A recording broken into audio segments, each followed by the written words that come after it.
Hello my dear students, welcome to Talking Textbooks Leaving No Child Behind. Today we are going to talk about nuclear fission, especially fission हम लोग पढ़ेंगे. वैसे तो हम nuclear reactions को on a basic भी हम लोग देखेंगे, बट उसके बाद हम न्यूक्लियर फिजन को आज पढ़ेंगे एंड फ्यूजन को इन द नेक्स्ट लेक्चर. ठीक है, सो let's get ready about this. Alright, ये जो लेक्चर हम लोग पढ़ रहे हैं ये आपको स्कूल एग्जामिनेशन के साथ साथ ओलंपियाड की भी तैयारी करवाएगा. So what you need to do is you need to watch this video lecture and you need to study from it, make proper notes, alright, attempt the quizzes on our website, and then you are going to understand this very much in you can say focused manner over there. Alright, and if you want DPP and study material, you can access them through our Telegram channel. You can write this code TTB010 in the search box of the Telegram app, and then you are going to get all the DPPs and study material over there along with the notifications of the video classes. और ताकि जो है कोई भी video classes आपका छूट नहीं जाए. ठीक है, topic by topic you need to study it, so वो भी आपको मिलते रहेंगे. So it would be beneficial if you join us on our Telegram channel. Alright, now see, this is the team which is going to help you a lot as we as a team बहुत मेहनत कर रहे हैं. We are है ना, and I'm telling you कि ये जो मेहनत हम आप लोगों के लिए कर रहे हैं ये आपके लिए भी बहुत बेनिफिशियल है. कैसे बेनिफिशियल है? आपको सिर्फ पढ़ना है. ठीक है, वैसे तो ये सिर्फ वर्ड बहुत ही ज़्यादा जो है इसको इजी बना रहा है, बट ऐसा है नहीं. पढ़ना भी हार्ड है, आई नो दैट, मैंने भी तो खुद इतना पढ़ा है, right, and that is the main thing. Hard है बट वो बहुत अच्छा है फॉर योर फ्यूचर, राइट, है ना. तो ये आपको बहुत ज़्यादा अच्छे से आपको पढ़ना है ताकि आप लोग क्या कर सके, जो भी आपका ड्रीम है वट एवर इट इज़, आप उसे जो है पा सके. And that is the most important thing, right. कुछ भी मैटर नहीं करता अगर हम अपने ड्रीम्स के लिए बहुत अच्छे से मेहनत करते हैं, राइट. सो आपके जो भी गोल्स हैं आपने खुद के लिए सेट किए हुए हैं उनके लिए आप पढ़ना शुरू कीजिए, राइट. ठीक है, और जितनी भी लेक्चर्स हमने आपको प्रोवाइड किए अभी तक उनको देखिए. आने वाले जो लेक्चर्स हैं आपको टेलीग्राम चैनल से पता चल जाएंगे. Alright, so that is what you need to do. You need to stay aware of the lectures जो कि आ रहे हैं और आएंगे. ऑलराइट, एंड कोई लेक्चर अगर छूट गया है तो you can watch into the playlist over there, right. हमारे चैनल की प्ले लिस्ट में आप जाकर देख सकते हैं. And make sure that you understand every single thing. ठीक है, इसी से आपको क्या होगा, बहुत फ़ायदा होगा. ऑलराइट, नाउ अकॉर्डिंग टू आप पैकेजेस ओवर देयर जो कि हमारी वेबसाइट पे आप लोगों के लिए अवेलेबल हैं, जो कि देखिए this is our website www.talkingtextbooks.in. तो जब आप इस वेबसाइट पे जाएंगे you are going to get the two type of packages over there, the full package and the test series. ठीक है, तो फुल पैकेज जो होता है वो ऐसे बच्चों के लिए है जो कंसिस्टेंट स्टडी करना चाहता है थ्रू आउट द ईयर. ठीक है, तो बहुत ही रेगुलर बेसिस पे टेस्ट होंगी, बहुत ही रेगुलरली आपको क्विजेस अटैम्प्ट करने होंगे, रेगुलरली होमवर्क आपको सबमिट करना होगा, राइट. स्टडी मटेरियल आपको स्टडी करना है and you are going to watch the video lectures regularly. That is the main thing. तो पहला जो हमारा पैकेज है ये पूरा का पूरा पैकेज आपको वी कैन से पूरा कंसिस्टेंट स्टडी करवाएगा. So if you are like into that consistent study, ठीक है, क्रैमिंग में अगर आप बिलीव नहीं करते है ना और आप बहुत पहले से स्टार्ट कर देते हैं अपनी प्रिपरेशन को, then this is for you. Alright, and if you just want to test yourself then you can join the test series. Test series के अंदर आपको टेस्टिंग पार्ट मिलेंगे, periodic test papers, recorded live classes, biweekly quizzes, ये तीनों चीज़ें आपको मिलेंगी test series में. So if you want to join them then you can also use my code that is CY Live to get a 30% discount, क्योंकि discount तो सभी को पसंद होता है, right. So if you want to get a discount on these two type of packages then you can write my code CY Live और आपको 30% discount मिल जाएगा. And if you want to know more about these packages कि भाई ये packages किस तरीके से आपको हेल्प करेंगे, alright, and why you should even consider them, right. अगर आपको ये जानना है then you can call us on the number 919549041111. ठीक है, so you can do that, right. कोई भी क्वेरी हो you can ask us on this number basically. Alright, so let's get started. Promise yourself that you will be watching the whole lecture, you will be making proper notes and you will be revising on a daily basis. ठीक है, that is a promise जो कि आपको खुद से करना है and इसे कंप्लीट करके भी दिखाना है. ठीक है, चलिए. सो दिस इज द लेक्चर 6. ठीक है, कौन से चैप्टर का? हमारा 4th chapter, that is the last one. And this is the lecture 6 of that chapter, that is the sources of energy, nuclear fission and fusion. So basically हमने sources of energy अभी तक जो है देख लिया है। ये जो nuclear fission and fusion processes हैं ये भी एक तरीके से सोर्स ऑफ एनर्जी कंसीडर की जा सकती है, बिकॉज इनमें भी हमें बहुत सारी एनर्जी मिलेगी, है ना। तो बेसिकली अब हम लोग न्यूक्लियर पे आ गए हैं। बाकी हम सभी ने बाकी जो चीज़ें भी थी इंपॉर्टेंट वो हमने सब देख लिए हैं, सब बहुत सारी types of conventional non conventional energy sources देख लिए हैं। Now it is time for the nuclear energy. Alright, so nuclear energy भी आपको दो तरीके से मिल सकती है, दो प्रोसेसेस से मिल सकती है, that is nuclear fission and nuclear fusion. ठीक है, ये दो प्रोसेसेस होती हैं। आज जो मेनली हम डिस्कस करेंगे that is the nuclear fission over there. ठीक है, थोड़े बहुत इंट्रो के बाद हम लोग न्यूक्लियर फिजन स्टार्ट करेंगे और नेक्स्ट लेक्चर में we are going to study the nuclear fusion over there. ठीक है, सो लेट्स गेट स्टार्टेड। आज जो हम पढ़ेंगे that is a nuclear energy, कैसे मिलती है, क्या होती है, बेसिकली न्यूक्लियर एनर्जीज का नाम क्यों है वो हम देखेंगे। न्यूक्लियर रिएक्शंस, किस तरीके से रिएक्शंस होती हैं या होनी चाहिए, and what is the main common जो हमारा यू कैन से इफेक्ट है या प्रोसेस है, we are going to see that. Binding energy, what's that, we are going to look up to that, and nuclear fission over है। ठीक है, तो चलिए स्टार्ट करते हैं।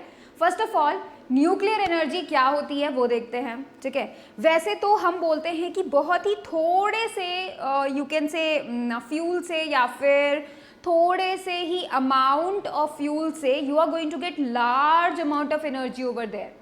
सो ये जो न्यूक्लियर एनर्जी होती है बहुत बड़े अमाउंट पे हमें मिलती है। सो बेसिकली हम लोग ये कह सकते हैं कि इन दी अमाउंट अगर हम देखें कि हमें कितना ज़्यादा एनर्जी मिल रही है कितने से फ्यूल से, तो हम लोग बोलेंगे कि that is very good over here. ठीक है, तो डेफिनेशन के तौर पे हम बोलेंगे जब कभी भी न्यूक्लियस के अंदर कोई भी चेंजेस होते हैं, ठीक है, उस चेंजेस के दौरान बहुत सारी एनर्जी रिलीज होती है, and that energy is known as the nuclear energy, जो कि किसके अंदर से आती है, न्यूक्लियस के अंदर से आती है। ठीक है, so basically energy released when some changes take place in the nucleus of an atom of a substance is called nuclear energy. मतलब ये एनर्जी कहाँ से आ रही है, न्यूक्लियस से आ रही है, और कब आ रही है, जब उस न्यूक्लियस के अंदर कुछ चेंजेस हो रहे हैं तब वो एनर्जी रिलीज हो रही है। ठीक है, अब वो जो चेंजेस न्यूक्लियस के अंदर हो रहे हैं वो अलग अलग तरीकों से हो सकते हैं, या तो हम जानबूझ के वो चेंजेस करवाएं या फिर वो चेंजेस अपने आप टाइम के साथ होते रहे। ठीक है, तो ये हम लोग देखेंगे कि ये जो चेंजेस हो रहे हैं वो कैसे हो रहे हैं और कब कब हमें एनर्जी मिल रही है। ठीक है, सो बेसिकली अब आपको पता चला न्यूक्लियर एनर्जी क्या होती है। किसी भी सब्सटेंस के एटम के अंदर जो न्यूक्लियस है उसके अंदर चेंज होने की वजह से जो एनर्जी आपको मिल रही है that is the nuclear energy. ठीक है, अब इसका नेचर क्या होता है, क्या ये रिन्यूएबल होती है, क्या ये नॉन रिन्यूएबल होती है। सो बेसिकली मैं आपको बताऊं, nuclear energy depending upon the process, कि कौन से प्रोसेस से आपको न्यूक्लियर एनर्जी मिल रही है, इन न्यूक्लियर प्रोसेस के बेसिस पे हम कह सकते हैं कि न्यूक्लियर एनर्जी टू टाइप्स की होती है, वो रिन्यूएबल भी होती है और वो नॉन रिन्यूएबल भी होती है। दैट मीन्स वो partially renewable and partially non renewable है। अब ये कैसे, लेट्स सी। तो देखो मैं आपको एक बात बताती हूँ, जो न्यूक्लियर फ्यूजन होता है, ठीक है, nuclear fusion that is like combining of the two atoms. ठीक है, दो न्यूक्लियस जब कभी भी कंबाइन करते हैं, इन दैट केस वहाँ पर variety of you can say fuel मिल सकता है। क्यों, क्योंकि हम जनरली न्यूक्लियर फ्यूजन में हाइड्रोजन यूज़ करते हैं एज अ फ्यूल।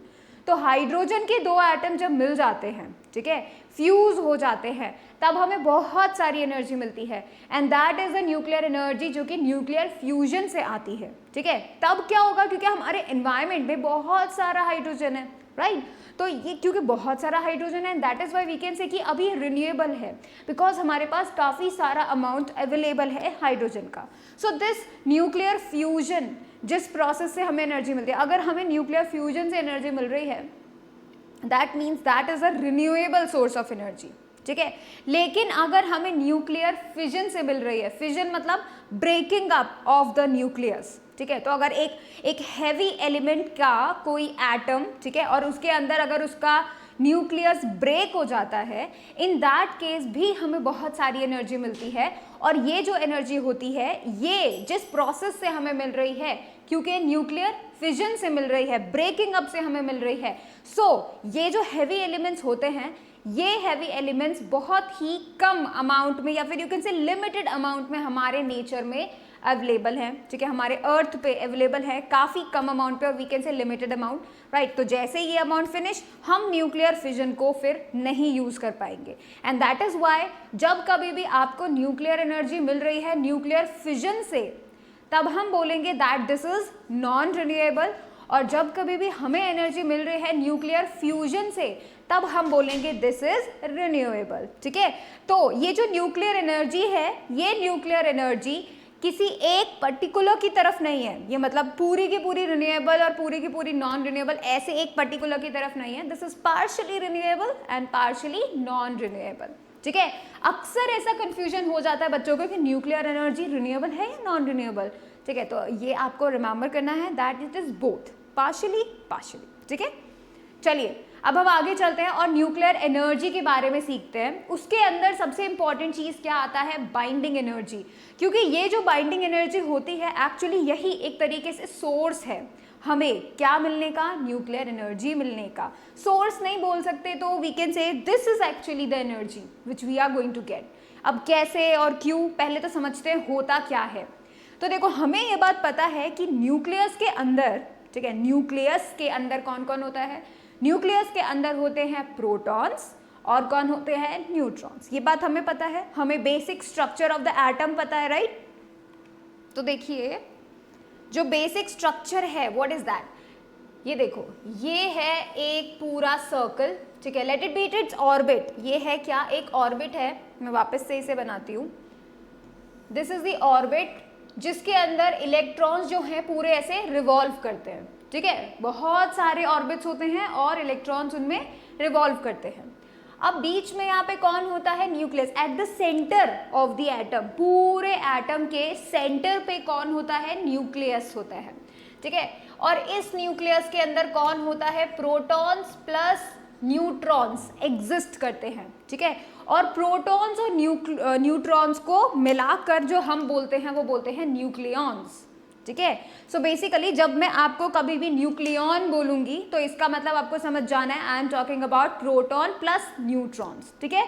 तो मतलब मैं ऐसे उनकी बात कर रही हूँ, पार्टिकल्स की बात कर रही हूँ जो कि न्यूक्लियस के अंदर होते हैं, alright. So nucleons are the particles which are present inside the nucleus, that is the protons plus neutrons over there, ठीक है। अब देखिए particles present in the nucleus, protons and neutrons are called nucleons, उन्हें हम nucleons बोलेंगे, ठीक है। Next आप देखिए the sum of individual mass of various particles in the nucleus must be equal to the nuclear mass, लेकिन ऐसा होता नहीं है। अब देखो हमको कैसे पता चलेगा, if I want to calculate the mass of the nucleus, ठीक है, अगर मुझे न्यूक्लियस का मास कैलकुलेट करना है तो मैं क्या करूंगी, मैं ये देखूंगी कि भाई वहां जितने प्रोटॉन्स हैं, ठीक है, और जितने न्यूट्रॉन्स हैं, ठीक है, उन सभी का मास अगर मैं ऐड कर दूं तो आई would be getting the mass of the nucleus, ठीक है, ऐसा मुझे लगता है, ठीक है। तो बेसिकली हम क्या कर रहे हैं, प्रोटॉन्स, इंडिविजुअल प्रोटॉन्स, उनका मास ऐड कर दिया सभी का, न्यूट्रॉन्स उनका इंडिविजुअल मास सभी का ऐड कर दिया, टोटल मैंने न्यूक्लियॉन्स का जो मास कैलकुलेट किया, ठीक है, वो होना चाहिए जो पूरे न्यूक्लियस का मास है, राइट, वो होना चाहिए। बट एक्चुअल में ऐसा होता नहीं है। एक्चुअल में जो मास होता है वो अगर हम एक एक्चुअल न्यूक्लियस का मास देखें तो वो हमें कम मिलता है अगर हम इंडिविजुअल प्रोटॉन्स और न्यूट्रॉन्स के मास को ऐड कर दें। कम कैसे मिलता है, हमें तो इक्वल मिलना चाहिए। दैट मीन्स कुछ मास जो है वहां पर कम पड़ रहा है, राइट, मतलब कुछ मास जो है वो वहाँ है ही नहीं, एंड वो फिर कहाँ गया, अगर हम देखें ये बात है ना, तो वो गया कहाँ। So let's see, the nuclear mass is somewhat less than the sum of the individual masses of various nuclear particles. तो न्यूक्लियर पार्टिकल्स यानी प्रोटॉन्स और न्यूट्रॉन्स का अगर मैं अलग अलग मास ऐड कर दूं, उसके बावजूद भी मुझे जो एक्चुअल मास न्यूक्लियस का मिल रहा है वो मुझे मिल रहा है कम। इसका मतलब जो मास प्रोटॉन्स और न्यूट्रॉन्स का है कुछ मास कम हो गया है, राइट, और वो मास फिर कहाँ गया, किस फॉर्म में वहाँ प्रेजेंट है, ये चीज़ हमें जाननी है, ठीक है, देखो the difference between the actual nuclear mass and expected nuclear mass, sum of the individual masses of nuclear particles is referred to as mass defect. इसे ही हम क्या कहते हैं, मास डिफेक्ट कहते हैं। ठीक है, अब ये डिफेक्ट का क्या मतलब हुआ भाई, देखो इमेजिन करो, ठीक है, इमेजिन करो कि there are about, let me tell you, there are about let's say 6 protons और 6 न्यूट्रॉन्स एग्जिस्ट कर रहे हैं न्यूक्लियस के अंदर। ठीक है, अब यहाँ पे अगर मुझे इसका टोटल मास कैलकुलेट करना है, so I would be adding like 6 into mass of 1 proton, ठीक है, plus 6 into mass of 1 neutron. मैं तो ऐसे कैलकुलेट कर लूंगी क्योंकि मुझे पता है प्रोटॉन का मास कितना होता है, न्यूट्रॉन का मास कितना है, and we can calculate that, right. तो मुझे जो ये अमाउंट मिलने वाला है, ये मेरे लिए क्या होगा कि भाई ये न्यूक्लियस का मास होना चाहिए, क्योंकि ये लोग अगर पार्टिकल वहाँ है तो उनका मास ऐड होना चाहिए, राइट। तो ये टोटल मास मुझे मिल जाएगा। This would be the you can say expected mass. ठीक है, ये एक्सपेक्टेड मास है, मुझे ऐसा लगता है कि इतना मास होना चाहिए because I have calculated numerically, right. लेकिन अगर हम एक्चुअल मास देखें तो वो लिटिल बिट कम होता है, राइट। तो देखो अगर यहां पर मैं क्या करूं, एक्सपेक्टेड मास जो कि मैंने कैलकुलेट किया, ठीक है, माइनस एक्चुअल मास जो कि मुझे पता चला कि भाई उसका तो इतना कम मास है। ठीक है, इन दोनों का अगर मैं डिफरेंस करूंगी, so I would be getting somewhat mass, और ये जो मास होगा एक्चुअली में इसे हम बोलेंगे मास डिफेक्ट। ठीक है, तो ये जो हमें डिफरेंस मिल रहा है, this would be like you can say mass defect, the change in mass. ठीक है, तो देखिए ये जो मास है जो कि कम हो गया है, ऑलराइट, कम हो गया है, तो बेसिकली ये वाला मास कहाँ गया, ये कन्वर्ट हो गया है एनर्जी में। किसकी एनर्जी में, इन सारे प्रोटॉन्स और न्यूट्रॉन्स को पकड़ के रखने की एनर्जी में, लिटरली। क्योंकि आप ये बात जानते हो कि भाई जो लाइक चार्जेस होते हैं वो क्या करते हैं, रिपेल करते हैं, और अनलाइक चार्जेस अट्रैक्ट करते हैं। तो अगर एक ही न्यूक्लियस के अंदर 6 प्रोटॉन तुम रखने की कोशिश कर रहे हो, तो इसका मतलब वहां पर 6 प्रोटॉन्स एक दूसरे से दूर भागना चाह रहे हैं, राइट, लेकिन तुम्हें उन्हें पकड़ के रखना है, राइट। तो ये जो एनर्जी तुम्हें चाहिए, इतने सारे इस पूरे के पूरे रिपल्सिव फोर्स को पकड़ के रखने का जो एनर्जी तुम्हें चाहिए, वो कहाँ से मिला, वो इसी मास से मिला। और मास से एनर्जी कैसे कन्वर्ट हुई, E equals to mc², the famous Einstein's equation. ठीक है, इसकी वजह से क्या हुआ, जो मास की कमी पड़ रही थी, जो मास डिफेक्ट हो रहा था एक्चुअली में, वो मास डिफेक्ट कन्वर्ट हो गया उसको एनर्जी को होल्ड करने में। सो बेसिकली जो एक्चुअल मास होता है न्यूक्लियस का, वो थोड़ा सा कम होता है एक्सपेक्टेड मास से। कम क्यों होता है, क्योंकि बाकी का बचा हुआ मास किस में कन्वर्ट हो जाता है, एनर्जी में, और वो उसी 6 प्रोटॉन्स और 6 न्यूट्रॉन्स को पकड़ के रखने में यूज होता है। एंड दैट इज वाई ये जो न्यूक्लियर जो एनर्जी होती है, ये जो बाइंडिंग एनर्जी होती है, इसी को हम बाइंडिंग एनर्जी कहते हैं, बाइंड करके रखना, पकड़ के रखना। ठीक है, तो this is very very very great in amount, क्योंकि तुम क्या कर रहे हो, बहुत ही छोटी सी जगह में ऐसे पार्टिकल्स को पकड़ के रखने की कोशिश कर रहे हो जो एक दूसरे से दूर भागना चाहते हैं। लाइक चार्जेस रिपेल, तो एक प्रोटॉन दूसरे के 5 प्रोटॉन्स को रिपेल करेगा, फिर वो जो 5 है वो इंडिविजुअली सबको रिपेल करेंगे, राइट। तो ये जो रिपल्शन का इनके पास इतना तेज फोर्स है, न्यूक्लियर का इतना तेज फोर्स है, ये उसको स्टॉप करके रखना चाहते हैं, राइट। ये तो बाइंडिंग एनर्जी, इनको पकड़ के रखने के लिए जो एनर्जी है वो इन्हीं के मास से ली गई है actually, right. So this is actually known as the binding energy. So let's see over there the energy equivalent to mass defect. तो जितना चेंज इन मास आया, expected minus the actual, right. तो जितना एक्सपेक्टेड मास आया, change in mass आया, उसी के equal energy होती है, वो रिस्पॉन्सिबल होती है न्यूक्लियॉन्स को पकड़ के रखने के लिए, होल्ड करने के लिए, and that is known as the binding energy of the nucleus. ठीक है, देखिए the binding energy per nucleon मतलब जितने भी प्रोटॉन्स न्यूट्रॉन्स हैं, जितने भी अमाउंट का है उसको डिवाइड कर देंगे टोटल एनर्जी से। So we are going to get the binding energy per nucleon is a measure of stability of the nucleus. अब जितनी ज्यादा बाइंडिंग एनर्जी एक न्यूक्लियॉन को पकड़ने में चाहिए, उसी को हम बोलेंगे स्टेबिलिटी ऑफ द न्यूक्लियस। ठीक है, कितना ज्यादा स्टेबल होगा न्यूक्लियस, उससे हम पता करते हैं। Binding energy may also be considered as energy required to separate the individual particles of the nucleus. So if I want to separate them, like मैं चाहती हूँ कि जितनी भी प्रोटॉन्स और न्यूट्रॉन्स उस न्यूक्लियस के अंदर हैं वो सब बिखर जाएं, जहाँ वो हैं वो सब टूट जाए, ठीक है. तो basically if I want them to like break apart, separated, then what I have to do is I need to provide the energy equal to the binding energy of that nucleus. ठीक है, तो देखिए ये है nucleus जिसका है कम मास, ठीक है. अगर मैं इसके अंदर जितना बाइंडिंग एनर्जी है, ठीक है, अगर मैं उतनी ही एनर्जी दे दूं तो ये क्या होगा, इसके सारे प्रोटॉन न्यूक्लियस सब सेपरेट हो जाएंगे और ये ग्रेटर मास मिल जाएगा. तो मतलब अब ये एक्सपेक्टेड एक्चुअल मास होगा, इंडिविजुअल सबका अगर ऐड करेंगे ना प्रोटॉन न्यूट्रॉन तो ये सब बराबर बढ़िया कैलकुलेशन आएगा, ठीक है. So basically I can say that कि जो एक्चुअल अमाउंट है, एक्चुअल मास है प्रोटॉन्स प्लस न्यूट्रॉन्स का, उसके अंदर से थोड़ा सा मास चला गया बाइंडिंग एनर्जी में, and that is why nuclear mass जो है वो हमें लिटिल बिट कम मिलता है, क्योंकि वो कुछ मास किस में कन्वर्ट हो जाता है, एनर्जी में कन्वर्ट हो जाता है, ठीक है. देखिए मास डिफेक्ट जिसे हम डेल्टा एम से बताते हैं, AMU that is atomic mass unit, ठीक है, can be directly obtained by using the following formula. So you can calculate like this. This is the mass defect, कितना change in mass है वो, ठीक है. Z that is you can say the atomic number over here, ठीक है. Atomic number MP that is the mass of the protons, ठीक है. A is the mass number, फिर Z again atomic number, Mn is the mass of neutrons and Mn is the mass of nucleus, ठीक है.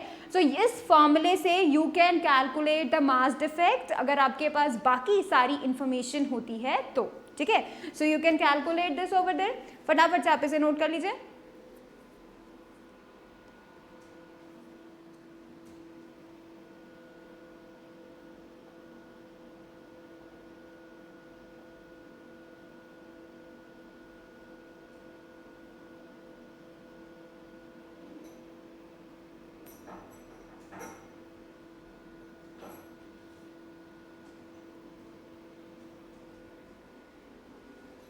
चलिए अब हम बात करते हैं न्यूक्लियर रिएक्शंस की, ठीक है. न्यूक्लियर रिएक्शंस मींस हम लोग पूरे एटम की बात नहीं कर रहे हैं, हम सिर्फ उस छोटे से न्यूक्लियस की बात कर रहे हैं, ठीक है. अब वो जो न्यूक्लियस है वो किस तरीके के रिएक्शंस वहाँ होती हैं, कैसे वो टूट जाता है, कैसे वो नहीं टूटता है, because now we know the energy required to break that, right. अब हमें पता है कि भाई उस न्यूक्लियस को तोड़ने के लिए हमें कुछ ना कुछ एनर्जी प्रोवाइड करना पड़ेगा, ठीक है. सो अगर मुझे उसके अंदर से न्यूक्लियर एनर्जी चाहिए then I have to break that. अब वो ब्रेकिंग कैसे होगी, होती भी है कि नहीं होती है, लेट्स टॉक अबाउट दैट, ठीक है. सो देखिए न्यूक्लियर रिएक्शंस की बात करते हैं. न्यूक्लियर रिएक्शंस में क्या होता है, न्यूक्लियस के अंदर कुछ चेंजेस आते हैं, ठीक है. किसी भी एटम के न्यूक्लियस के अंदर कुछ चेंजेस आते हैं. जब वो चेंजेस आते हैं तो एनर्जी रिलीज होती है and that is the nuclear energy over there, ठीक है. और ये जो एनर्जी होती है that is very very very tremendous over there, बहुत ज़्यादा अमाउंट होती है, ठीक है, बहुत ज़्यादा अमाउंट होता है. Now see new atoms or new elements can be produced in a nuclear reaction which is not possible in the case of chemical reaction. आप लोगों ने केमिस्ट्री में केमिकल रिएक्शंस पढ़ी होंगी, राइट. केमिकल रिएक्शंस में क्या होता है, केमिकल रिएक्शंस में पूरा का पूरा एटम जाता है, राइट, और वो फिर सॉल्ट फॉर्म करते हैं. तो आपको मिलते हैं नए नए सॉल्ट्स, ठीक है. वाटर मिल सकता है as a result, CO2, hydrogen, but आपको नए एलिमेंट्स नहीं मिलते. जब कोई भी रिएक्शन हो रही होती है तो उसके अंदर आपको नया एलिमेंट नहीं मिल रहा होता है, आपको सॉल्ट्स मिल रहे होते हैं, ठीक है, डिफरेंट डिफरेंट कॉम्बिनेशंस मिल रहे होते हैं. लेकिन अगर हम न्यूक्लियर रिएक्शंस की बात करते हैं, ठीक है, न्यूक्लियर रिएक्शंस की बात करते हैं तो एक एलिमेंट टूटकर दो अलग अलग एलिमेंट्स में बदल जाता है. यहाँ पे हम सॉल्ट्स की बात नहीं कर रहे, कॉम्बिनेशंस की बात नहीं कर रहे, हम यहाँ एक्चुअल एलिमेंट्स की बात कर रहे हैं, ठीक है. सो देखिए दस a nuclear reaction can convert one element into another element, ठीक है. एक हैवी एलिमेंट टूटकर, ठीक है, या फिर कंबाइन होकर कोई लाइटर एलिमेंट कंबाइन होकर एक नया एलिमेंट बनाते हैं, या फिर कोई एक हैवी एलिमेंट टूटकर दो लाइटर एलिमेंट बनाता है.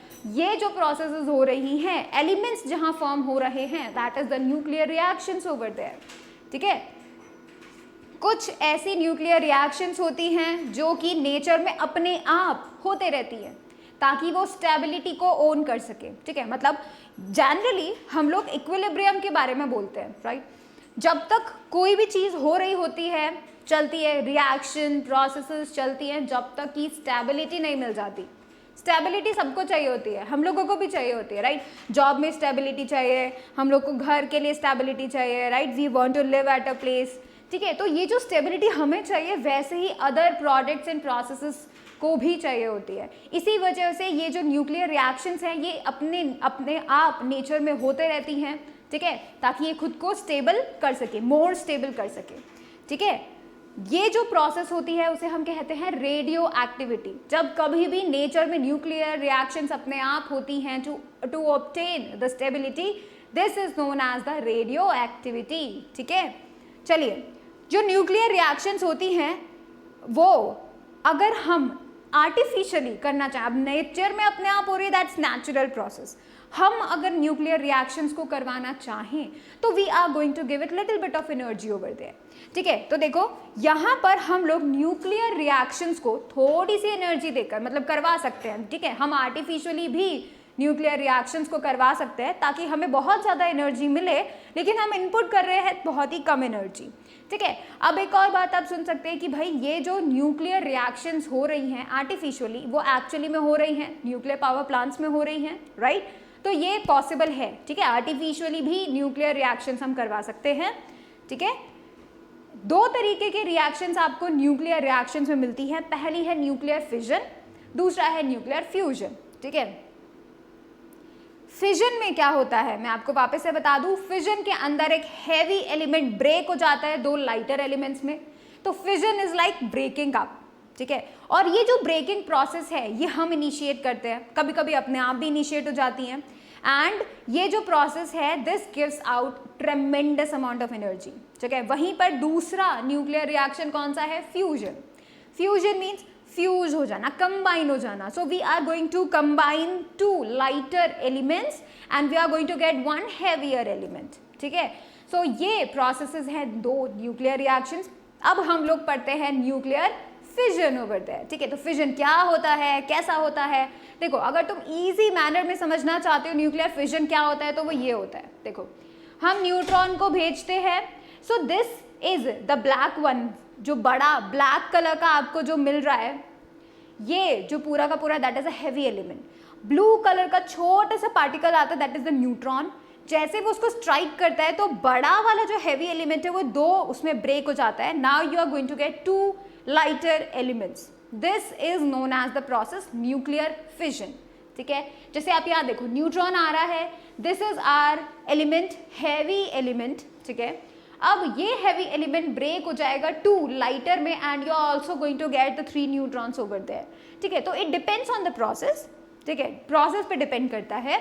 चलिए, अब हम देखते हैं कि ये प्रोसेस शुरुआत कब हुई, पता कब चला न्यूक्लियर फिजन का फॉर द फर्स्ट टाइम।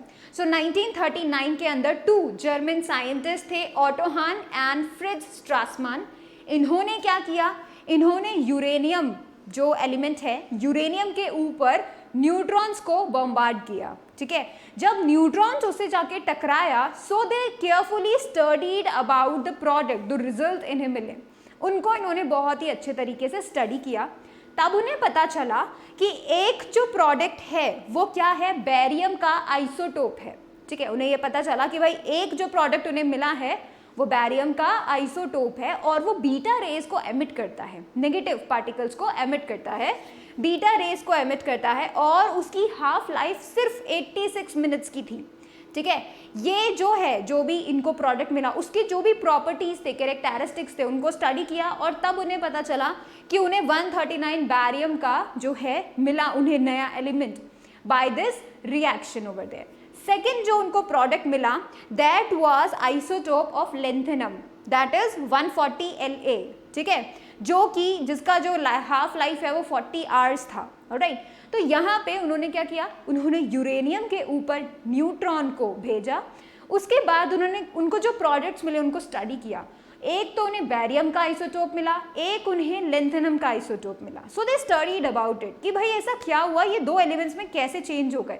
हमारे पास एक एलिमेंट था, राइट, यूरेनियम, अब यूरेनियम दो लाइटर एलिमेंट्स में चेंज हो गया, तब उन्हें थोड़ा और ज़्यादा डिस्कवरी, इन्वेंशन एंड और ज़्यादा जो उनका प्रोसेसेस थी उन्होंने उसको किया, इन्होंने और भी ज़्यादा स्टडी किया। आप देखिए यहाँ पे यूरेनियम एटम जिसका जो यहाँ पर 92 बोला गया है, ठीक है, atomic number, right, and atomic mass number जिसका 235 हुआ है, ये डिसइंटीग्रेट हो गया इनटू एटम्स।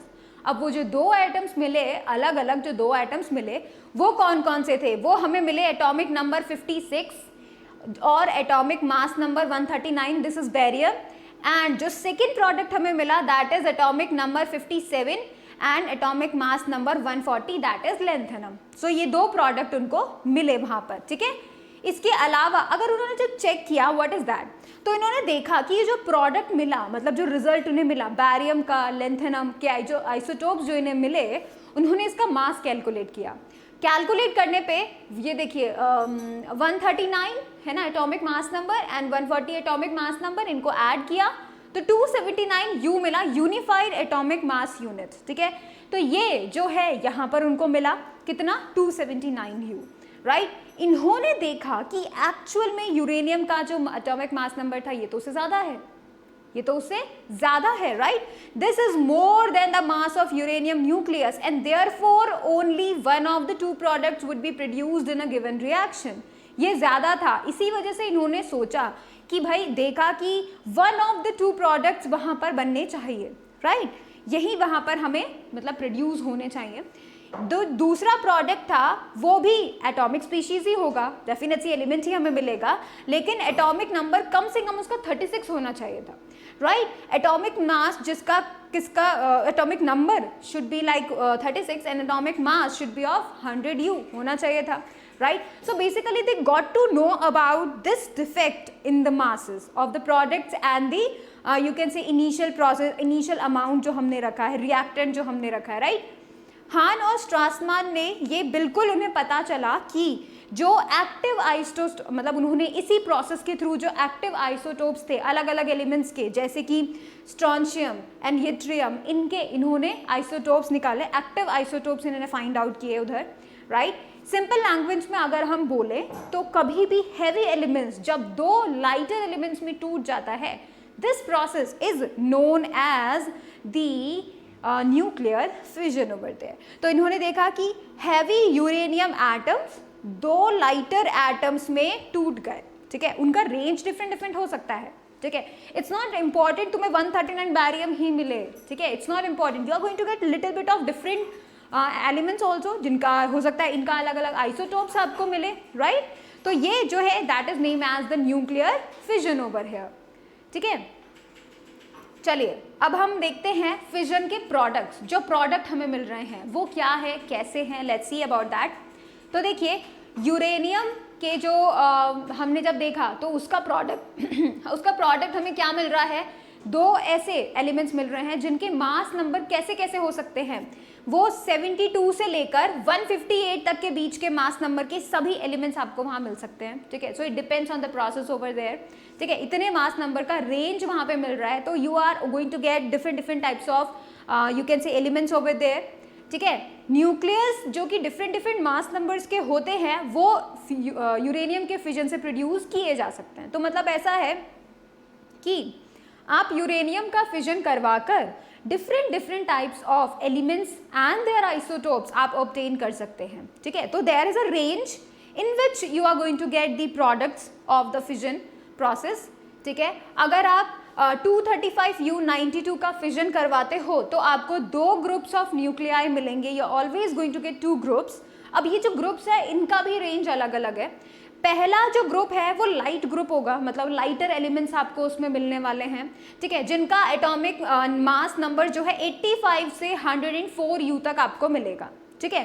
सेकेंड जो ग्रुप होगा वो एक हैवी ग्रुप होगा, ठीक है, little bit heavy, not heavy than uranium, ठीक है, वो हैवी ग्रुप होगा जिसका 130 to 149 unified atomic mass unit आपको मिलेगा वहां पे, राइट। तो आपको जो प्रोडक्ट मिल रहे हैं, मतलब यूरेनियम से जो प्रोडक्ट मिल रहे हैं वो भी दो कैटेगरीज में डिवाइडेड हैं, ठीक है, दो प्रोडक्ट मिल रहा है, एक है लाइटर वन, एक है हैवियर वन, ठीक है। इनका भी रेंज डिसाइडेड है कि भाई जो लाइटर वन है वो 85 से 104 यू तक आपको मिलेगा एंड जो सेकेंड ग्रुप है दैट इज 130 to 149 यू आपको मिलेगा, राइट। उसके बाद देखिए सबसे ज़्यादा कॉमनली अकरिंग जो प्रोडक्ट्स हैं, जो बार बार काफ़ी टाइम तक वो जो है एलिमेंट हमें मिले एज अ प्रोडक्ट, वो थे मोलिब्डेनम एंड लेंथेनम।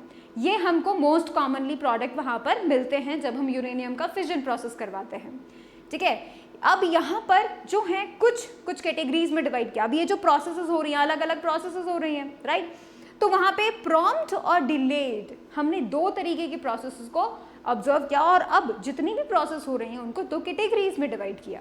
अब देखिए यहाँ पर फर्स्ट कैटेगरी की अगर हम बात करें, प्रॉम्प्ट की बात करते हैं, तो यहाँ पे यूरेनियम न्यूक्लियस इमीडिएटली जो है अलग अलग एलिमेंट्स में ब्रेकआउट हो गया, ठीक है।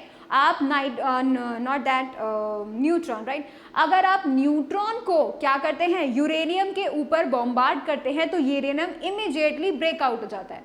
This is like the prompt, ठीक है। प्रॉम्प्ट कैटेगरी में ये जो कुछ ऐसी रिएक्शन है जो इमीडिएटली हो जाती है ना, ये मतलब न्यूक्लियर फिजन की ही बात कर रहे हैं। न्यूक्लियर फिजन में ही कुछ ऐसे फिजन प्रोसेसेस हैं जो इमीडिएटली हो जाते हैं and that immediately is comed into the category of prompt, ठीक है। वहीं पर डिलेड फिजन थोड़ा बहुत टाइम लगेगा, ठीक है। तो ऐसे इसके अंदर क्या होता है कि भाई जो न्यूट्रॉन है, ठीक है, आपने उसको बम्बार्ड किया, वो न्यूट्रॉन चला जाएगा न्यूक्लियस के अंदर, फिर धीरे धीरे वो ऑसिलेशंस क्रिएट करेगा, डिस्टर्बेंस क्रिएट करेगा, तब जाके वो उसको न्यूक्लियस को सेपरेट आउट करेगा। तो ये होती है डिलेड प्रोसेस, ठीक है। तो अब जब क्या हो रहा है, आप यूरेनियम के ऊपर न्यूट्रॉन जो है बम्बार्ड करें और इमीडिएटली आपको प्रोडक्ट मिल रहे हैं, तो वो क्या हो गया, प्रॉम्प्ट कैटेगरी, ठीक है। और अगर क्या हो रहा है, धीरे धीरे प्रोसेस हो रही है, तो that comes into the delayed category, ठीक है। तो ये है डिलेड कैटेगरी, ठीक है। अब देखो दूसरा जो यूरेनियम है नेचुरल, जिसके अगर हम बात करें, उसका फिजन और कुछ ऐसे आइसोटोप्स होते हैं जो कि बिना अपने आप अगर हम कुछ बम्बार्ड ना करें तो भी हो जाते हैं, ठीक है। The fission of natural uranium and some other isotope take place without any projectile being hit on the same, ठीक है। तो मतलब अब ऐसे भी ऐसा प्रोसेस होती है, तो you are going to get 3 type of process. कुछ तो अपने आप हो जाती हैं, कुछ पे आप आर्टिफिशियली उनको करवा रहे हो तो वो बहुत इमीडिएटली हो रही है। थर्ड कि भाई आप आर्टिफिशियली करवा रहे हो लेकिन वो काफ़ी देर में हो रही है, ठीक है। So there are 3 types of categories over there. So let me tell you types of fission reactions. आपको 3 टाइप्स मिलेंगे, ठीक है। पहला स्पॉन्टेनियस, अपने आप हो रहा है, ठीक है। सेकेंड प्रॉम्प्ट, बहुत जल्दी इमीडिएटली हो रहा है, आप करवा रहे हो, ठीक है। ये अपने आप नहीं हो रहा है, आप करवा रहे हो, आर्टिफिशियली आप करवा रहे हो, आप जो न्यूट्रॉन्स है उन्हें बॉम्बार्ड करवा रहे हो, लेकिन इमीडिएटली प्रोसेस हो रहा है, तो that is prompt fission. Then comes the delay, देरी से हो रहा है, मतलब न्यूट्रॉन को आपने जो है बम्बार्ड किया यूरेनियम पे, राइट, एंड देन वो काफी टाइम लेकर ये जो प्रोडक्ट पूरा प्रोसेस हो रहा है, ठीक है। तो that comes into the delayed fission over there, ठीक है। तो अब हम देखते हैं टाइप्स, जिसमें से पहला स्पॉन्टेनियस है। Let's see about that. देखो, when a nucleus undergoes fission on its own, अपने आप एक न्यूक्लियस फिजन प्रोसेस करता है without being hit by a projectile like neutron. जब आपने खुद से कुछ भी नहीं किया, आपने ना ही न्यूट्रॉन को उसके ऊपर फेंका ना ही कुछ और, अपने आप जो है ये न्यूक्लियर फिजन हो रहा है, इसे हम बोलेंगे स्पॉन्टेनियस, ठीक है। अब देखिए स्पॉन्टेनियस फिजन जो है वो इनिशिएट करने की जरूरत नहीं पड़ती, वो तो अपने आप हो जाता है, दैट इज स्पॉन्टेनियस, राइट। अब ये नेचुरली होते हैं, ठीक, नेचर में ऐसा होता है, राइट। स्पॉन्टेनियस न्यूक्लियर फिजन में नेचुरल शेकिंग मोशन या फिर ऑसिलेशंस होते हैं न्यूक्लियस के, और जिसकी वजह से हैवी एलिमेंट्स ब्रेकआउट हो जाता है टू लिटिल एलिमेंट्स में और लाइटर एलिमेंट्स में, ठीक है। लाइटर न्यूक्लियाई भी बोल सकते हैं। सो बेसिकली ये जो प्रोसेस हो रही है ये अपने आप हो रही है, और इसका कारण क्या है, अपने आप होने का कारण क्या है, वो ये है कि नेचुरल शेकिंग, मतलब एक न्यूक्लियस है, ठीक है, हैवी एलिमेंट का न्यूक्लियस है, नेचुरल शेकिंग से वो क्या हो रहा है, धीरे धीरे क्या हो रहा है, डिवाइड हो रहा है इनटू 2 लाइटर न्यूक्लियाई, ठीक है। So that is can be taken as the spontaneous one. अब हम बात करते हैं सेकेंड, बट लेट्स सी, यहाँ पे जो यूरेनियम जो होता है, यूरेनियम का स्पॉन्टेनियस अपने आप रिएक्शन ऐसे फिजन होते रहता है नेचुरली, ठीक है, लेकिन ये काफ़ी स्लो रेट पर होता है। Next comes the prompt fission. यहाँ पे न्यूक्लियस स्प्लिट होता है, ठीक है, लाइटर न्यूक्लियर में स्प्लिट होता है, but you have to initiate the reaction, you have to bombard it with a neutron, ठीक है। देखिए when a nucleus splits up into smaller nuclei instantaneously as soon as it is bombarded with a projectile like neutron, this is known as the prompt fission. ठीक है, तुरंत की तुरंत आपको क्या मिल रहा है, आपको प्रोडक्ट मिल रहा है. ठीक है, जैसे ही आपने न्यूट्रॉन यूरेनियम के ऊपर बॉम्बार्ड किया, you are going to get very much instantaneously products and that is why it is prompt fission. ठीक है, अब इसके अंदर जो यूरेनियम 235 फिजन है, अबाउट 99% रिएक्शंस इस तरीके से होती है, मतलब प्रॉम्प्ट फिजन से होती हैं. ठीक है, बहुत ही स्लो न्यूट्रॉन से हम करवाते हैं, मतलब न्यूट्रॉन तो धीरे धीरे आता है, स्लोली आता है, स्लो स्पीड से आता है, बट इमीडिएटली प्रोडक्ट्स हमें मिल जाते हैं. तो this is like 99% of uranium 235 हमें ऐसा जो है प्रोडक्ट देता है very much instantaneously. Prompt fission करता है. अब देखो, the prompt fission is produced by prompt neutrons which are emitted instantaneously by the splitting nuclei. अब क्या होता है, जैसे ही न्यूट्रॉन हिट करेगा यूरेनियम को, वैसे ही जो हैवी एलिमेंट है वो लाइटर न्यूक्लियाई में एमिट हो जाएंगे and you are also going to get the little bit of neutrons also. ठीक है, आपको और ज़्यादा न्यूट्रॉन्स भी मिलेंगे, प्लस आपको एनर्जी मिलेगी, प्लस आपको प्रोडक्ट्स मिलेंगे. ठीक है, now next comes to the third category, that is the delayed fission. धीरे धीरे धीरे धीरे प्रोसेस हो रहा है.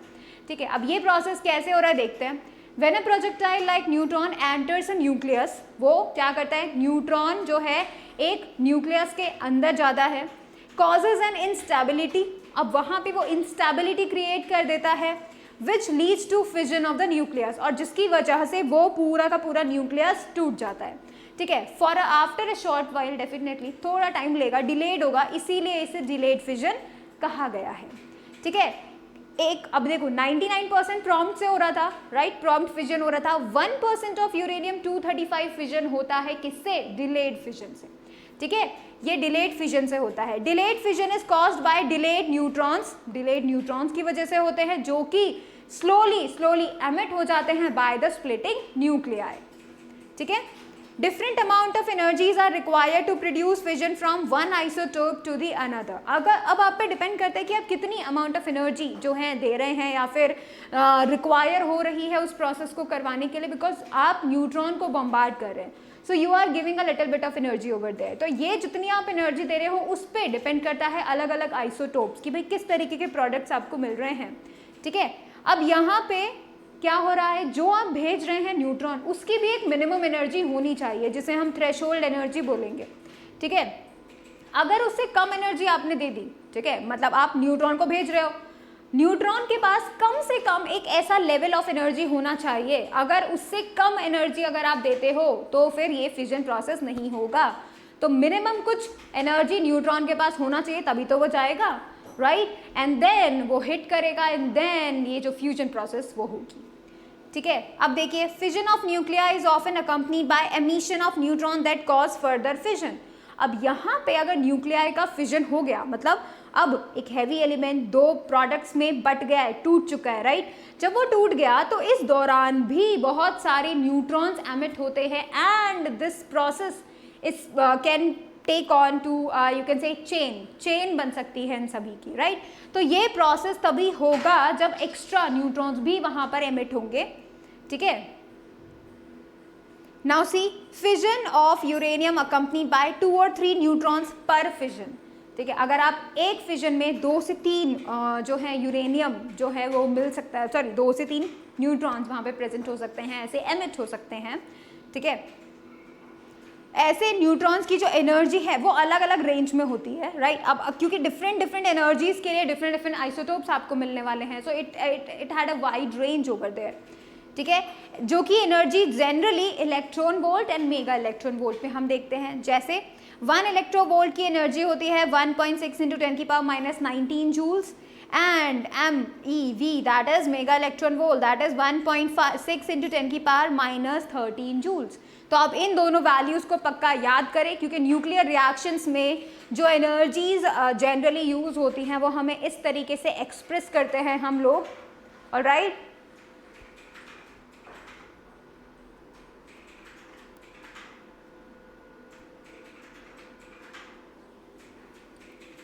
ऑलराइट, चलिए अब हम देख रहे हैं न्यूक्लियर फिजन और energy released by fission reaction. तो देखिए अगर आप एनर्जी को कैलकुलेट करना चाहते हैं, मतलब कितना एनर्जी रिलीज हुआ, energy released in a fission reaction can be calculated by comparing the masses of the nucleus which has undergone fission together with that of the projectile used to cause fission and the masses of fission products.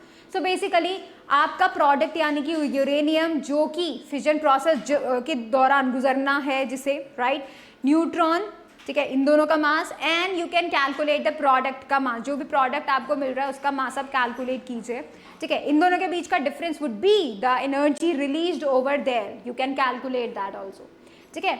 अब हम देखते हैं the process कैसे हो रहा है पूरा का पूरा nuclear fission.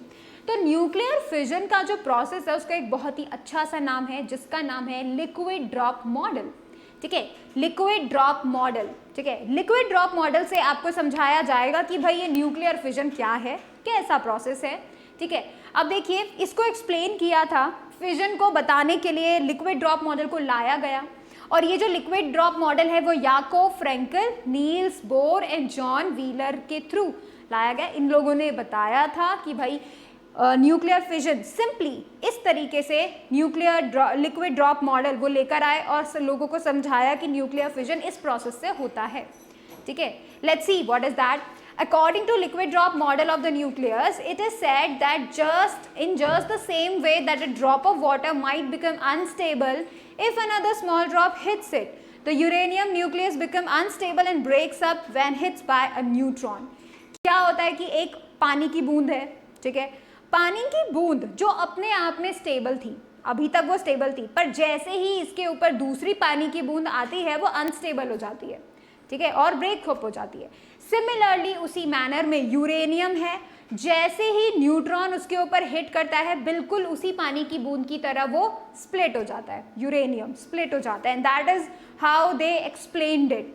In this model the uranium nucleus is treated like a drop of liquid, जैसे लिक्विड की ड्रॉप है बिल्कुल उसी तरीके से आप यूरेनियम को एज्यूम कर सकते हो, विच इज़ नॉट कंप्रेसिबल, आप उसे दबा नहीं सकते, कंप्रेस नहीं हो सकता, and has a uniform positive charge, और पूरा पॉजिटिव चार्ज यूनिफॉर्मली डिवाइडेड है ऑन द ड्रॉप, और यू कैन से ऑन यूरेनियम, क्योंकि हमने उसे ही एज अ ड्रॉप माना है, ठीक है। कुछ इस तरीके से होता है। Let's understand how is it going to be. ऐसा माना गया है, ठीक है, ऐसा इमेजिन किया गया है that a stretchable skin like membrane surrounds the drop like nucleus and holds all the protons and neutrons together inside its body. जो न्यूट्रॉन्स एंड प्रोटॉन्स हैं उनके चारों तरफ there is a little bit of stretched membrane जिसके अंदर वो सब exist कर रहे हैं, ठीक है। अब हमें उसी को तोड़ना है, ठीक है। जैसे ही वो टूटेगा तभी क्या होगा, वो ब्रेक्स अप हो जाएगा। इन द स्टेबल स्टेज, अगर हम स्टेबल स्टेज की बात करते हैं, यूरेनियम न्यूक्लियस जो कि ड्रॉप ऑफ वाटर है वो स्फेरिकल मानी गई है, ठीक है। अगर हम स्टेबल की बात करते हैं, स्टेबिलिटी की बात करते हैं, तो एक ड्रॉप को हम कैसे मान रहे हैं, परफेक्टली स्फेरिकल मान रहे हैं, जैसे कि वाटर की शेप होती है, तो हमने यहाँ पर भी यूरेनियम को कैसा माना है, perfectly spherical, incompressible and having a little bit of stretched membrane over that, ठीक है। न्यूक्लियर फिजन अगर हम यूरेनियम 235 आइसोटोप का करवाते हैं, ठीक है, स्लो मूविंग न्यूट्रॉन से, तो वो कुछ इस तरीके से समझाया जा सकता है। अब आप देखो यहाँ से आता है न्यूट्रॉन, ये है हमारा परफेक्टली स्फेरिकल यूरेनियम जिसके ऊपर positive charge evenly spread out है। अब वो क्या कर लेता है, धीरे धीरे, क्योंकि आ गया है ना न्यूट्रॉन इसके अंदर, ये धीरे धीरे अनस्टेबल हो गया, अनस्टेबल हो गया, तो ये पॉजिटिव चार्ज अब इधर उधर होने लगा, ठीक है। अब जब इधर इधर होने लगा तो यहाँ से वेस्ट डेवलप हो जाएगा, it will like having a shape. अब फिर नेक डेवलप हो जाएगी, धीरे धीरे यहाँ से बटना शुरू हो जाएगा, and then comes the fission process and you are going to get these two along with this 3 neutrons over there, ठीक है। इस प्रोसेस को और समझते हैं तो देखिए पहले उसमें क्या हो रहा है, पहले फिगर में, इस फिगर में बताया गया है यूरेनियम न्यूक्लियस बिल्कुल स्फेरिकल है, ठीक है। फिर देखिए स्फेरिकल न्यूक्लियस के अंदर जो न्यूक्लियर पार्टिकल्स हैं जैसे कि प्रोटॉन्स, जैसे कि न्यूट्रॉन्स, वो बहुत ही पास हैं, ठीक है, जिसकी वजह से जो न्यूक्लियर अट्रैक्शन है और जो इलेक्ट्रोस्टैटिक फोर्स ऑफ रिपल्शन है वो बिल्कुल इक्वली डिस्ट्रीब्यूटेड है, ठीक है, इवनली डिस्ट्रीब्यूटेड है, क्योंकि हम ये बात जानते हैं प्रोटॉन प्रोटॉन एक दूसरे पे रिपल्सिव फोर्स लगाएगा, इलेक्ट्रोस्टैटिक रिपल्सिव फोर्स, राइट। तो ये जो फोर्सेस हैं और वहाँ पे जो अट्रैक्टिव फोर्सेस हैं, दूसरे जो अट्रैक्टिव फोर्सेस हैं, ये सारे के सारे फोर्सेस इवनली यहाँ पर डिस्ट्रीब्यूटेड हैं, बराबर बराबर सभी वहाँ पर लगे हुए हैं, राइट। ये हम स्टेबिलिटी की बात कर रहे हैं, बैलेंस्ड है बिल्कुल। अब जब एक स्लो मूविंग न्यूट्रॉन अटैक करता है यूरेनियम 235 को, वहाँ से आ रहा है न्यूट्रॉन, बहुत ही स्लो मूविंग न्यूट्रॉन है, कम एनर्जी है, और वो इस यूरेनियम को हिट करता है, ठीक है। जैसे ही वो हिट करता है, उसके अंदर चला जाता है, तब यहाँ पे जो परफेक्टली बैलेंस्ड फोर्सेस थे वहाँ पे अब वो अनबैलेंस्ड हो जाएंगे, क्योंकि एक और न्यूट्रॉन वहाँ पे एंट्री मार चुका है, राइट। तो यहाँ पे हम बोलेंगे delicate balance of force inside the nucleus is disturb. तो अब ये जो फोर्सेस वहाँ पे ऑलरेडी बैलेंस थे, अब वो डिस्टर्ब हो गए हैं, ठीक है। यहीं से आता है डिस्टर्बनेस, अब यहाँ पे डिस्टर्बेंस आ गया है, तो डेफिनेट सी बात है वो वैसा स्फेरिकल तो नहीं रहने वाला है, राइट। तो देखिए क्या होता है, the energy of neutron is transfer to the nucleons. Neutron के पास जो एनर्जी थी उसने बाकी बचे न्यूक्लियॉन्स को दे दी, ठीक है, प्रोटॉन्स और न्यूट्रॉन्स को दे दी। अब जैसे ही इन वाले आराम से बैठे वाले जो न्यूट्रॉन्स एंड प्रोटॉन्स थे उन्हें एनर्जी मिली, तो वो क्या करेंगे, वो ऑसिलेट करने शुरू करेंगे, ठीक है, ऑसिलेट करना शुरू करेंगे, ठीक है, ज़्यादा से ज़्यादा। Let's see what happens next. Due to increased oscillations of the nuclear particle, अब क्योंकि उन्हें एनर्जी मिल गई है न्यूट्रॉन की, अब वो ऑसिलेट कर रहे हैं, जितना जितना ऑसिलेशंस बढ़ता जाएगा, skin like outer membrane of the nucleus gets stretched. अब वो जो बाहर का जो आउटर मेम्ब्रेन था वो स्ट्रेच होने लगेगा। The nucleus gets elongated and a waist develops in it.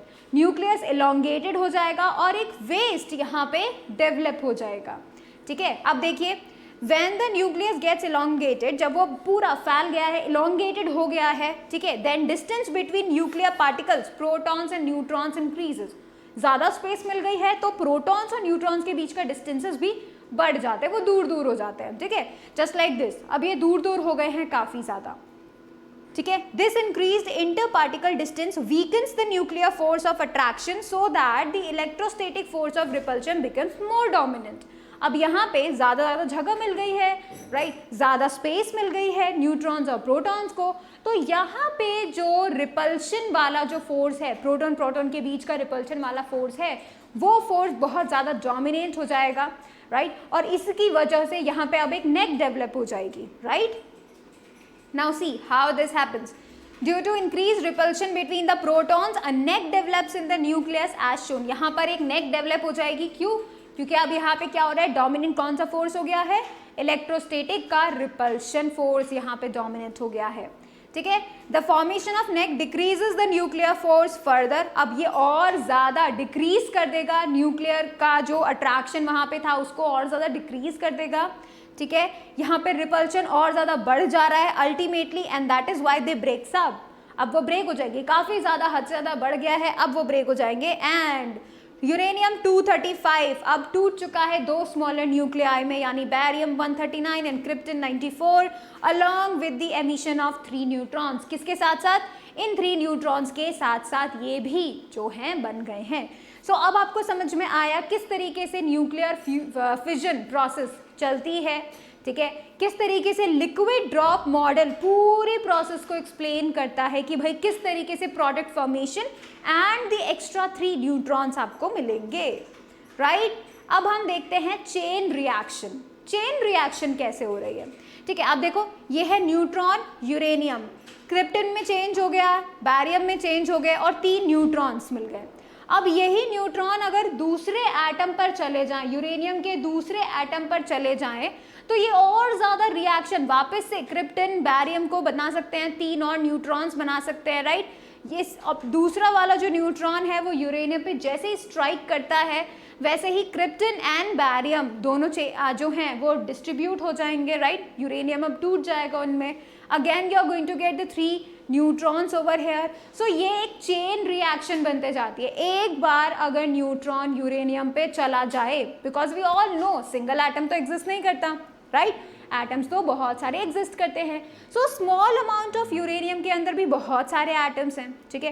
एक एटम यूरेनियम का अगर ब्रेकआउट हो जाता है, ठीक है, तो जो एमिट करेंगे न्यूट्रॉन, जो न्यूट्रॉन्स हमें मिलेंगे आफ्टर एमिशन वी कैन से, तो उस दौरान वो दूसरे एटम को स्ट्राइक करके और ज़्यादा प्रोसेस को बना सकता है, और ज़्यादा लाइटर हमें मिल सकता है। तो ये reaction by reaction is going to give you the chain reaction over there, ठीक है। सो देखिए, reaction in which particle which initiates starts the reaction is also produced during the reaction to carry on the reaction further and further is called chain reaction। आपको बस starting करना है, आपको बस एक न्यूट्रॉन देना है यूरेनियम को, यूरेनियम अपना जो है काम करेगा, 2 लाइटर में टूट जाएगा प्लस 3 न्यूट्रॉन। अब वो जो 3 न्यूट्रॉन्स बने हैं, ठीक है, वो अब अगले यूरेनियम के एटम को जाके स्ट्राइक करेंगे, 3 अलग अलग को स्ट्राइक करेंगे। वहाँ से प्रोसेस हुआ कि भाई पहला जो यूरेनियम था वो वापस से टूटा, उसने 3 न्यूट्रॉन दिए, दूसरे वाले ने भी तोड़ा एक यूरेनियम के एटम को, उसने फिर से 3 जो है न्यूट्रॉन्स एंड अदर प्रोडक्ट्स दिए, तीसरे वाले ने भी अपने अलग प्रोडक्ट्स दिए। तो देखो, एक न्यूट्रॉन यूरेनियम, ठीक है, उसने इसे तोड़ा, क्रिप्टन बैरियम मिला, इतनी सारी 200 मेगा इलेक्ट्रॉन वोल्ट की एनर्जी मिली प्लस 3 न्यूट्रॉन्स। अब ये 3 न्यूट्रॉन्स अगले यूरेनियम के 3 एटम को ब्रेक कर देंगे और 3 न्यूट्रॉन्स को जो है एमिट करेंगे। तो बेसिकली ये reaction will go on and on and on, this is why it is a chain reaction, one by one it goes on until the whole fuel finish out, ठीक है। Once started a chain reaction will go on propagating itself until one of the reactants is all used up। तब तक ये process होता रहता है जब तक कि जो हमारा रिएक्टेंट है, जब हमारा पूरा यूरेनियम है वो फिनिश नहीं हो जाता, क्योंकि एक बार स्टार्ट हो गया तो स्टार्ट हो गया, फिर तो वो खत्म ही होगा बिल्कुल। The fission of uranium-235 by means of slow-moving neutrons is a chain reaction because this reaction is started by neutrons and neutrons are also produced during this reaction। ये reaction start होती है न्यूट्रॉन से, right? Neutron से start होने के बाद as a product में भी 3 न्यूट्रॉन्स निकल रहे हैं, वो न्यूट्रॉन्स आगे आने वाली प्रोसेसेस को करेंगे। सो this is how this chain reaction is going on, क्योंकि वो जो हमें चाहिए, रिक्वायरमेंट जो हमें चाहिए, इनिशिएटिव रिक्वायरमेंट न्यूट्रॉन की, वही हमें प्रोडक्ट में भी मिल रहे हैं, 3 एक्स्ट्रा न्यूट्रॉन मिल रहे थे ना, तो वही आगे की प्रोसेस को कंटिन्यू रखते हैं, ठीक है, कंटिन्यू करते हैं। The neutrons produced during the fission of a uranium atom initiate the fission of more uranium atoms, ठीक है। जो न्यूट्रॉन्स प्रोड्यूस हुए हैं इस फिजन प्रोसेस के दौरान, वो अगले प्रोसेस को इनिशिएट करेंगे and they will continue to initiate like this and the process goes on like an unending chain, एक ऐसी चेन जो खत्म नहीं होगी जब तक फ्यूल खत्म नहीं हो जाता। With the liberation of large amount of energy at each step, हर एक स्टेप पे जब जब एक न्यूट्रॉन यूरेनियम को स्ट्राइक करेगा आपको बहुत एनर्जी मिलेगी, फिर अगला न्यूट्रॉन जब यूरेनियम को अगले यूरेनियम के एटम को स्ट्राइक करेगा तब बहुत एनर्जी मिलेगी। तो हर एक स्टेप में आपको बेहद बहुत सारी एनर्जी मिलेगी, that is about 200 mega electron volt, ऐसा जो है मिलती है हमें एनर्जी, ठीक है। अब देखिए, इसको हम इस डायग्राम की हेल्प से बिल्कुल बेसिकली बता सकते हैं। मैंने आपको ऑलरेडी बताया है कि देखिए, न्यूट्रॉन जब यूरेनियम को स्ट्राइक करेगा, एनर्जी के साथ साथ 3 न्यूट्रॉन्स और क्रिप्टन बैरियम के आइसोटोप मिलेंगे। अब ये 3 न्यूट्रॉन 3 अलग अलग यूरेनियम को जाके स्ट्राइक करेंगे, again we are going to get energy, krypton and barium के आइसोटोप प्लस 3 न्यूट्रॉन्स, हर एक ऐसे में मिलेगा हमें, and then this process goes on and on and on, right. देखिए, ये फैक्ट कि हमें सिर्फ एक न्यूट्रॉन चाहिए फिजन प्रोसेस को स्टार्ट करने के लिए, ठीक है, लेकिन 3 न्यूट्रॉन्स हमें मिल भी रहे हैं एज अ प्रोडक्ट, राइट। यही जो है यहाँ पर इस यूरेनियम 235 का सेल्फ सस्टेनिंग फिजन प्रोसेस बनाएगा। अब ये है self sustaining, self propagating process, मतलब अपने आप चले जा रही है जब तक यूरेनियम खत्म नहीं हो जाता, राइट। तो यही प्रोसेस को हम बोलते हैं chain reaction. On the other hand, on an average less than 1 neutron has been produced per fission, then the reaction would have died down like a fire in the wet fuel। अगर ऐसा होता कि भाई let's say एक neutron जो है initiate किया गया है, राइट, एक न्यूट्रॉन जो है इनिशिएट करने के लिए प्रोसेस को, एंड एज अ प्रोडक्ट अगर आपको 3 की जगह कम न्यूट्रॉन मिलते, let it be half neutron नहीं मिल सकता, लेट इट बी नो, ठीक है, कोई अगर न्यूट्रॉन नहीं मिलता तो ये प्रोसेस आगे चलती ही नहीं। चेन रिएक्शन का यही है, इनिशिएशन प्रोसेस में जो चीज़ हमें मिल रही है वही एज अ प्रोडक्ट भी मिले तो ये प्रोसेस कंटिन्यू हो सकती है और चलती रहती है जब तक फ्यूल खत्म नहीं होता। बट अगर ऐसा नहीं होता, अगर आपको 3 न्यूट्रॉन्स नहीं मिलते, ठीक है, तो इन दैट केस ये पहले स्टेप में ही ये पूरा प्रोसेस फिनिश हो जाता, ठीक है, तो हमें बस थोड़ी सी ही एनर्जी मिलती। अब देखिए, इसे हमें नोट करना है कि देखो chain reaction involves a large number of uranium atoms. अगर हमें ये चेन रिएक्शन चाहिए तो हमें एक एटम नहीं चाहिए होगा यूरेनियम का, हमें बहुत सारे एटम्स चाहिए होंगे ताकि बार बार न्यूट्रॉन जाके हिट करे अलग अलग एटम्स को एंड हमें बहुत सारी एनर्जी एंड वेरियस प्रोडक्ट्स हमें मिल सके, ठीक है। So a chain reaction cannot occur in a very small lump of 235 uranium-235 isotopes, but it can take place in sufficiently large mass of uranium-235 isotopes. तो इसके लिए आपको sufficiently large amount चाहिए, थोड़े से अमाउंट से काम नहीं बनेगा, चेन रिएक्शन प्रॉपरली नहीं होगी, राइट। तो हमें लिटिल बिट ऑफ मास तो वहाँ चाहिए ही चाहिए। The minimum mass of uranium-235 atoms or any other fissionable material which can support a chain reaction is called critical mass of that material. अब कितना मास तुम्हें चाहिए मिनिमम कि ये पूरा चेन रिएक्शन हो सके, उसको हम बोलते हैं क्रिटिकल मास, ठीक है। तो इधर यूरेनियम और दूसरे ऐसे प्रोडक्ट जो कि फिजन प्रोसेस करवा सकते हैं, ठीक है। तो अगर हमारे पास ऐसा होगा, अगर हमारे पास वो सफिशिएंट एनर्जी होगी, then only that you can say sufficient mass होगा, that can taken as the critical mass, और जो इस चेन रिएक्शन को आराम से होने देगा and we get tremendous amount of energy over there by this process, ठीक है। तो आप फटाफट से इस डायग्राम को नोट कर लीजिए।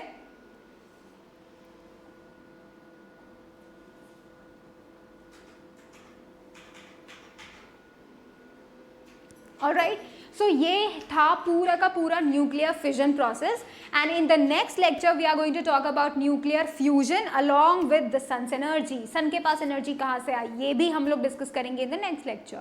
So stay tuned, alright, and thank you so much for watching the video. Please like it, share it, subscribe it, and do not forget to click on the bell icon so that you will remain notified for the upcoming video. Thank you so much.